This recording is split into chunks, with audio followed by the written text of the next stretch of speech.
Yan, update tayo mga buddy rito sa main pump ng 135 US. Yan, nireseal na natin.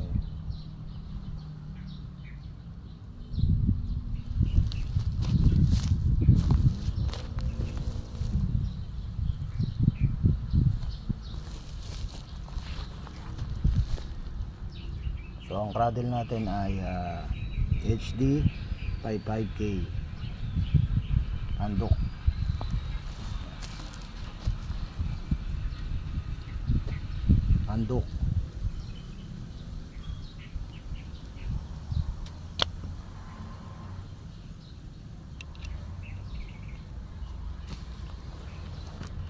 So ang ating swash plate ay ito yung sarir natin. Ayan.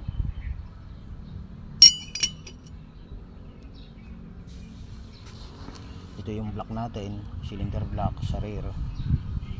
Handok to. Ayan. Basta SD mga buddy. Replacement ng handok yan mga buddy. Ayan. Korea HD. Ayan. 55 K. Yun. Yan. Tapos ang needle nya, yan mga buddy, ang needle nya ay bababaw. Tapos itong isa naman, ito yung kanyang piston shoe para dito. Ayun, matalim na mga buddy, matalim. Ayun, lumapad na rin siya. Saka ganyan, matic palit mga buddy, palit piston shoe. Yung seat plate nya handok din, sa pito yan, dito yan mga buddy, dito kasama nito. Yun, ito yung shafting nya. Tapos ito yung ball guide nya. Yun, ball guide. So may washer yan mga buddy, may washer yan, may trabaho yung washer na yan, spring washer. Ayan, yun yung pwesto nya. Yun. Ayan. Yun. Ito yung ball guide. Yun. So ibig sabihin yan, isang nakahiga. Yun. Isang nakahiga, isang nakapatong, isang nakahiga, isang nakapatong. Ayun. Ayun. Ganun siya mga buddy. Ayun. Tsaka nakaganon. Ayun. Ayun. Sa ilalim nakahiga, nakapatong, nakahiga, nakapatong. Tapos ito uli. Ayun. Ganun siya. Okay mga buddy. Tapos lock. Dito yan, lock. Yan. Dito yan. Tapos dito nakalagay dito bearing na. Tapos lock uli. Dito yon. Dito na maglalaki yan mga buddy. Yun. Okay. So ito yung isa naman sa P1 sa front. Ito yung block nya. Yan, maitim mga buddy. Maitim. So itong block na ito mga buddy ay yan, hindi handok to mga buddy. Dahil nawala na yung tatak nya. Pero kahit walang tatak yan, I'm sure original to. Dahil buo ang kanyang needle. Ayun, tagos sa ilalim mga buddy. Tagos. Ayun o. Hindi kamukha nito na kitang kita nyo yung needle nya, yung sleeve nya. Yan, needle. Ayan, hindi tagos sa ilalim niya mga buddy, putol yan. Ayun. Ayun. So ito yung original na cylinder block nya. Ayan mga buddy. Kahit walang tatak na ano to, wala na tayong makitang tatak, pero sa experience natin pag ganito na buo, yan, ibig sabihin yan buo. Yan, Japan yan mga buddy. Ayun o, diretso. Yan, diretso yan mga buddy. Yun.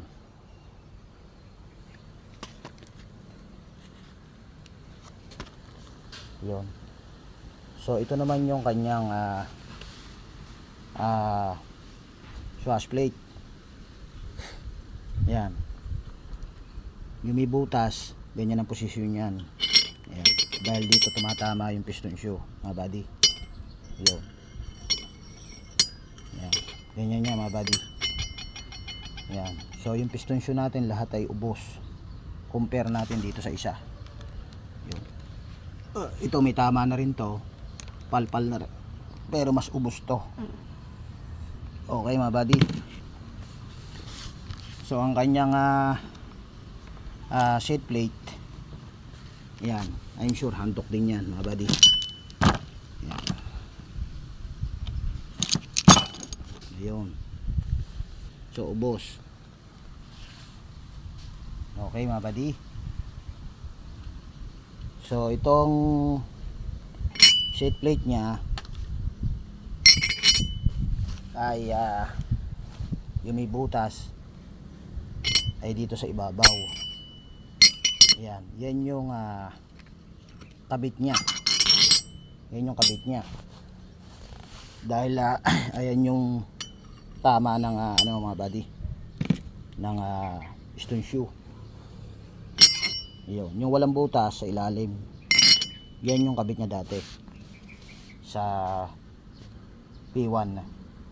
So yung P2 naman natin, ang butas yung isa, ito naman ang kabit nya. Ayan, ayan yung tama nya. Ayan. Ayan yung tama nya mga buddy. Ayun. So may tama na rin to mga buddy. Ayun. Palpal na rin. Mas malalim lang talaga yung isa. Ubos na ubos na. So ang butas nitong isang to ng plate natin, ayun sa ilalim. Ayun. Ayun.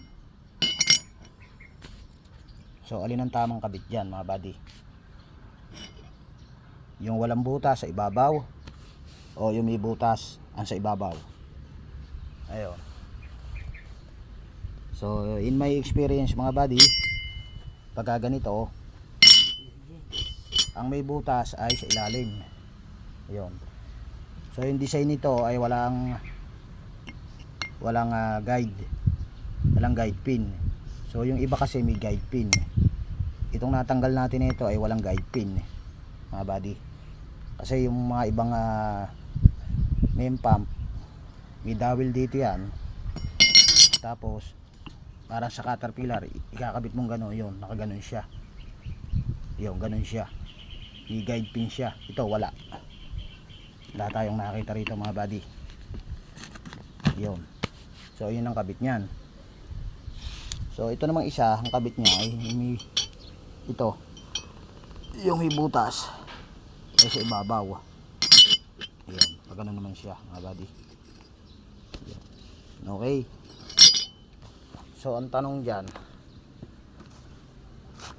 bakit naubos kaagad mga buddy? Bakit naubos ang piston shoe? Ano ang dahilan mga buddy? So ito yung pinaka very important na tips ko sa inyo mga buddy.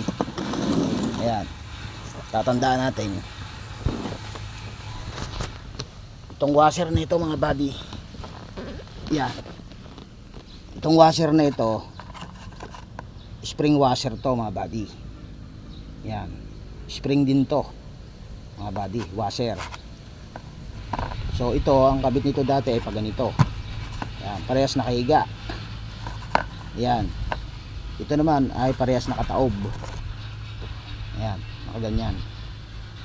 So ibig sabihin niya mga buddy, yan. Before, nakaganyan siya parehas. Ayan. Yun. Tapos ito naman, nakaganon parehas. Yun. So pag ganun siya. So comment na lang tayo pagka nabasa nyo itong video nito. Down. Sa tingin ninyo, kung ito yung pinagmulan ng trouble na ito. Ayan mga buddy. Yung naubos na yan. Para sa akin mga buddy, may function to. Itong spring ng washer na ito mga buddy. Ayan. Dahil may mga pump din tayo nagagawa dati na meron din ganito mga buddy. Yun. Okay. Mga buddy. Kaya stay tuned tayo at thank you for watching mga buddy. So yung kabit na ito ng P1 na spring, washer spring, at saka itong isa ng P2 ay difference malaki mga buddy. Yan. So ito ay ang kabit ay yan mga buddy. Yan, nakahiga, nakataob, tapos nakahiga, tapos nakahiga, siyempre nakataob. Ayun. Tapos ito naman ay ayun. Sa tingin ko ito yung tama. Ayun. So ito naman ay nakahiga, parehas nakahiga, tapos parehas nakataob. Ayun. Ito siguro ang dahilan kaya ito ay naubos kaagad mga buddy. Ayun. Dahil may trabaho to mga buddy. May trabaho. Ito spring nito. Okay mga buddy. Para sa akin mga buddy, dapat niyan nakahiga. Ito yung ball guide natin. Yan. Nakahiga. Ayun. Then nakataob. Ayun. Then nakahiga. Dahil nakataob to, nakahiga. Then nakataob. Ayun. Then tsaka natin ipapasok pag ganun. Ayun. So ang ano niyan ay parang yung ganun, yung isa na yun. Yun yung setup na sa tingin ko tama, mga buddy. Ayun. Ayun o. Ganun. Dahil spring din to mga buddy. Spring. May function to mga buddy. So kaya ito ay I think kaya naubos to mga buddy. Ayun. Alright mga buddy. Dahil hindi na bumalik mga buddy. Hindi na bumalik. Kaya antimano naubos. Ayun. Mga buddy. Hindi na tumarabaho to. Itong ating ano na ito. Ayan, dapat ganyan mga buddy, ganyan. Dapat ganyan siya. Ayan.